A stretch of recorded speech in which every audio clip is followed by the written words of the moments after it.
Assalamualaikum warahmatullahi wabarakatuh. Apa kabar semuanya para penikmat channel Tobat 100% yang selalu dirahmati oleh Allah Subhanahu wa taala. Pastinya saya selalu mendoakan kalian semoga panjang umur, sehat sekeluarga, banyak rezeki, dijauhkan dari segala bentuk musibah, serta diberkahi hidupnya oleh Allah Subhanahu wa taala.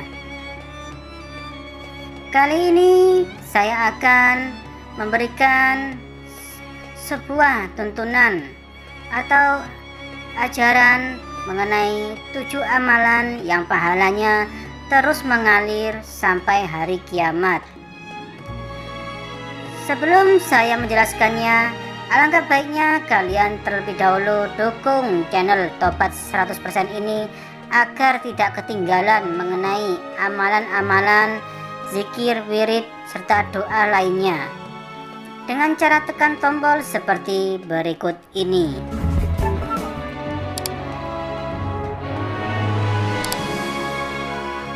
Terima kasih sudah mendukung channel Tobat 100%. Semoga kedepannya membawa berkah dan bermanfaat buat kalian semua. Amin amin ya rabbal alamin.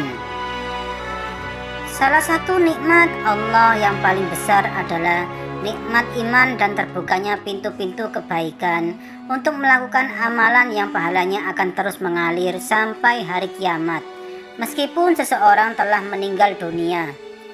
Ketika sudah meninggal dunia, maka terhentilah kesempatan untuk melaksanakan amalan. Namun ada beberapa amalan yang dilakukan semasa hidupnya yang pahalanya akan terus bertambah dan mengalir meski seseorang telah meninggal dunia. Inilah 7 amalan yang pahalanya akan terus mengalir sampai hari kiamat.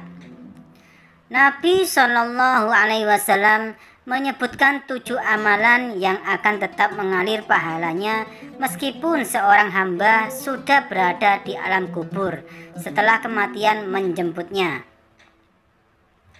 Dari Anas radhiyallahu anhu bahwa Nabi SAW bersabda, ada 7 amalan yang akan terus mengalir bagi seorang hamba meskipun telah meninggal dan terbaring di alam kubur, yakni yang pertama, mengajarkan ilmu. Mengajarkan ilmu yang dimaksud adalah ilmu yang bermanfaat, yaitu ilmu yang mengajarkan kepada manusia tentang agamanya, mengenalkan Robnya, dan ilmu yang memberi petunjuk pada keimanan dan ketakwaan kepada Allah Subhanahu wa taala.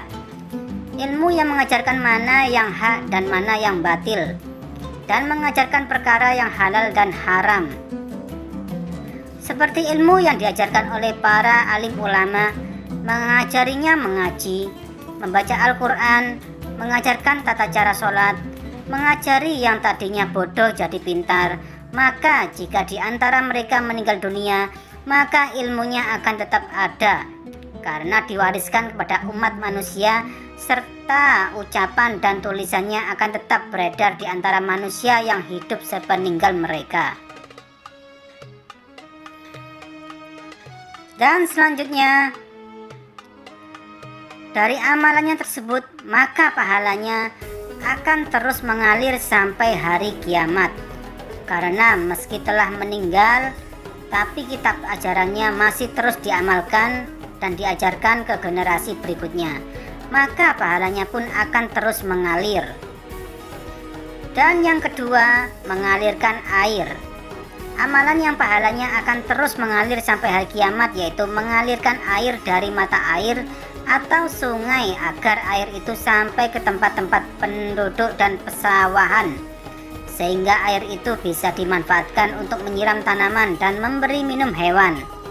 Betapa mulia dan agung amalan mereka yang bisa mengalirkan air yang berguna bagi kehidupan manusia. Dijelaskan dalam hadis Abu Hurairah bahwa Nabi SAW bersabda, ketika seorang laki-laki sedang berjalan, dia merasakan kehausan yang sangat, lalu ia turun ke sumur dan minum. Ketika ia keluar ternyata ada seekor anjing sedang menjulurkan lidahnya menjilati tanah basah. Dia berkata, anjing itu sangat kehausan, sama seperti diriku. Maka dia mengisi sepatunya dengan air dan memegang dengan mulutnya. Kemudian dia naik memberikan minum anjing itu. Allah berterima kasih padanya dan mengampuninya. Para sahabat bertanya, ya Rasulullah, apakah kita bisa meraih pahala dari binatang? Beliau menjawab, setiap memberi minum pada hewan akan mendapat pahala. Hadis riwayat Bukhari dan Muslim. Dan yang ketiga, membuat sumur. Amalan yang pahalanya akan terus mengalir sampai hari kiamat, yaitu orang yang membuat sumur dan sumur itu digunakan untuk kepentingan umum. Selama sumur itu masih digunakan, maka pahalanya akan terus mengalir kepada yang membuatnya. Dan selanjutnya, yang keempat, menanam pohon kurma. Amalan yang pahalanya akan terus mengalir yaitu menanam kurma. Sebagaimana diketahui, pohon kurma adalah pohon yang paling baik, paling utama dan bermanfaat bagi manusia. Barang siapa menanam pohon kurma dan menyebarkan buahnya kepada kaum muslimin, maka pahalanya akan terus mengalir selama buahnya masih dimanfaatkan. Dan hal ini berlaku untuk semua jenis pohon atau tanaman yang jika ditanam dapat memberi manfaat untuk manusia. Amalan yang selanjutnya yaitu yang kelima, membangun masjid. Amalan yang pahalanya akan terus mengalir yaitu orang yang membangun masjid selama masjid itu dipergunakan. Apabila masjid sudah dibangun dan di dalamnya didirikan sholat, zikir, membaca Al-Quran, bahkan di dalamnya ilmu tersebar, maka orang yang membangunnya mendapat semua pahalanya. Dari Utsman bin Affan, ia berkata, aku mendengar Nabi SAW bersabda, barang siapa membangun masjid dalam rangka mencari keridhaan Allah, maka Allah akan membangunkan untuk dia semisal itu di surga. Hadis riwayat Bukhari dan Muslim. Dan yang keenam, membagikan mushaf Al-Quran. Amalan yang akan terus mengalir pahalanya yaitu orang yang membagikan Al-Quran ke masjid-masjid atau majlis taklim, dan Al-Quran itu dibaca dan dipergunakan, maka pahalanya akan terus mengalir setiap kali ada yang membacanya, mentaburi dan mengamalkannya sebagaimana isi Al-Quran. Dan yang ketujuh, mendidik anak yang kelak akan mendoakannya. Amalan yang pahalanya akan terus mengalir yaitu mendidik anak dengan baik, mendisiplinkannya, mengajari ilmu agama sehingga menjadi anak yang soleh, hingga kelak mereka akan mendoakannya dan memintakan rahmat dan ampunannya. Itulah apa yang saya jelaskan barusan, sangat bermanfaat bagi kita semua. Semoga kedepannya bisa bermanfaat dan bisa diamalkan. Sekian, terima kasih. Wassalamualaikum warahmatullahi wabarakatuh.